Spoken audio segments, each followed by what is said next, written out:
სალამ მეგობრებო, დღეს ვილაპარაკებთ 5 რეალურად არსებულ ხომალდ მოჩვენებაზე. რა არის ხომალდი მოჩვენება? ზღვის მინაში თუ რეალობა? ამ კითხვაზე დამანჯერებელი პასუხი არ არსებობს, თუმცა ადგილი რომ არ ჰქონდეს ხომალდ მოჩვენებასთან შეხვედრის რეალურ პრეცედენტებს, მაშინ ასეთი ხმებიც არ გავრცელდებოდა. ამიტომ მოდით ახლოს გავეცროთ იმ ხომალდ მოჩვენებებს, რომლებიც შეიძლება მოულოდნელად გავაგვეცხადონ ზღვებში ან ოკეანეებში მგზავრობისას. მაშინ ასე პირველი ხომალდი არის ოქტავიუსი. ლეგენდის თანახმად ეს არის მოხეტიალე ხომალდი, რომლის გემბანზე განისვენებენ ეკიპაჟის წევრების გაყინული სხეულები. ხოლო კაიუტაში მაგიდას, რომელსაც 1762 წლით დათარიღებული ჟურნალია გადაშლილი, უზის კაპიტნის უსულო სხეული. პირველად იგი 1775 წელს ვეშამჭერი გემის ჰერალდის მეზღვაურებმა გრენლანდიის სანაპიროებთან შენიშნეს. სწორედ მათ აღწერეს გემზე არსებული მდგომარეობა. არსებობს მოსაზრება, რომ ხომალდი ოქტავიუსი ჩინეთიდან ბრუნდებოდა, როცა ეკიპაჟმა ჩრდილოეთ და დასავლეთისკენ არსებული გამოსასვლელის გამოკვლევა გადაწყვიტა. მაგრამ სამწუხაროდ მათი მცდელობა წარუმატებელი აღმოჩნდა და მას შემდეგ ოქტავიუსი ხომალდ მოჩვენებად იქცა. მეორე ხომალდი არის ჯოიტა. ამ ხომალდს ძნელად თუ მივაკუთვნებთ მოჩვენებათა კატეგორიას, მაგრამ მისი ისტორია დღემდე იწვევს ამოუცნობ შიშ მეზღვაურებს შორის. ეს მოხდა 1955 წელს წყნარი ოკეანის სამხრეთ ნაწილში. კუნძულ ტოკელაუს სანაპირო დაცვამ სოსის სიგნალი მიიღო ხომალდ ჯოიტადან. სამაშველო ჯგუფი სასწრაფოდ გაემგზავრა მითითებულ კვადრატში, მაგრამ იქ გემი ვერ აღმოაჩინა. დაიწყო საძიებო სამუშაოები ხომალდის ან ეკიპაჟის გადარჩენის მიმართ, რომელიც 5 კვირას გაგრძელდა. ბოლოს, როდესაც ხომალდი მაინც იქნა ნაპოვნი, აღმოაჩინეს, რომ მას არ იყო ეკიპაჟის არც ერთი წევრი. აღარსად იყო სამაშველო ნავები და სურსათის მარაგი. გემის მარჯვენა ბორტი სერიოზულად იყო დაზიანებული, ხოლო გემბანზე სისხლის კვალი ჩანდა. ამ ტრაგიკული მოვლენის შემდეგ უკვალოდ გამქრალი ეკიპაჟის შესახებ არავითარი ცნობები არ არსებობს.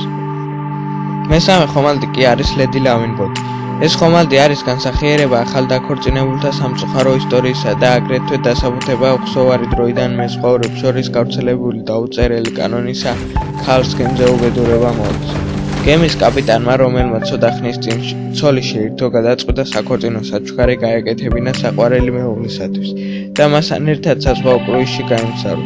მაგრამ როგორც ამ დროს ხდება ხოლმე, ერთ-ერთ მეზღვაურს კაპიტნის ახალგაზრდა ცოლი შეუყვარდა. რადგან ამ ქალმა არ თანაუგრძნო განრისხებულმა მეზღვაურმა შურისძიების მიზნით გემის ჩაძირვა გადაწყვიტა და იგი კლდეში აჯახა. რის შედეგადაც ახალ დაქორწინებულები და მთელი ეკიპაჟის დაიღუპნენ.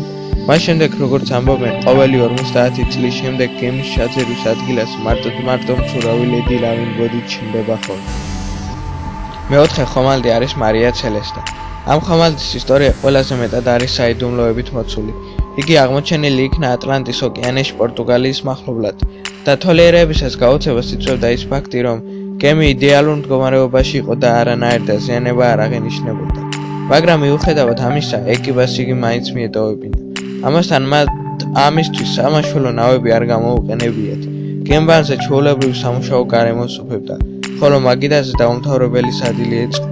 ყოველივე ეს მიუთითებდა, რომ ეკიპაჟს მოულოდნელად უნდა დაეტოვებინა გემი, მაგრამ როგორ და რა საშუალებით დღემდე გამოცანად რჩება. მას შემდეგ მარია ცელესტა პერიოდულად ჩნდება ხოლმე ატლანტის ოკეანის ტალღებზე, რისი მოწმეც მრავალი მოგზაურია. ამ ვიდეოს ბოლო მეხუთე ხომალდი არის მფრინავი ჰოლანდიელი. ეს ხომალდი მოჩვენება ამ კატეგორიის ხომალდებს შორის აშკარა ფავორიტია. მის შესახებ ათასობით ლეგენდაა შექმნილი, რომლებიც ასახულია მსოფლიოს მრავალ ენაზე გამოცემულ წიგნებში და გადაღებულია ფილმების სახით. როგორია ამ სახელგანთქმული ხომალდი მოჩვენების ისტორია? ხომალდი მფრინავი ჰოლანდიელი მე-17 საუკუნეში გავიდა ამსტერდამის პორტიდან ვესტ ინდოეთის მიმართულებით. იგი სამხრეთ აფრიკის რესპუბლიკის სანაპიროსთან გამძვინვარებულ შტორმში მოხდა. კაპიტანს ბოროტი ძალები მართავდნენ და გემის დამორჩილება ვეღარ შესძლო. იგი ტრანსში ჩავარდა, რის დროსაც საკუთარი თანაშემწე მოკლა. მართვის გარეშე დარჩენილი ხომალდი აზურთებულ ტალღებში გაუჩინარდა.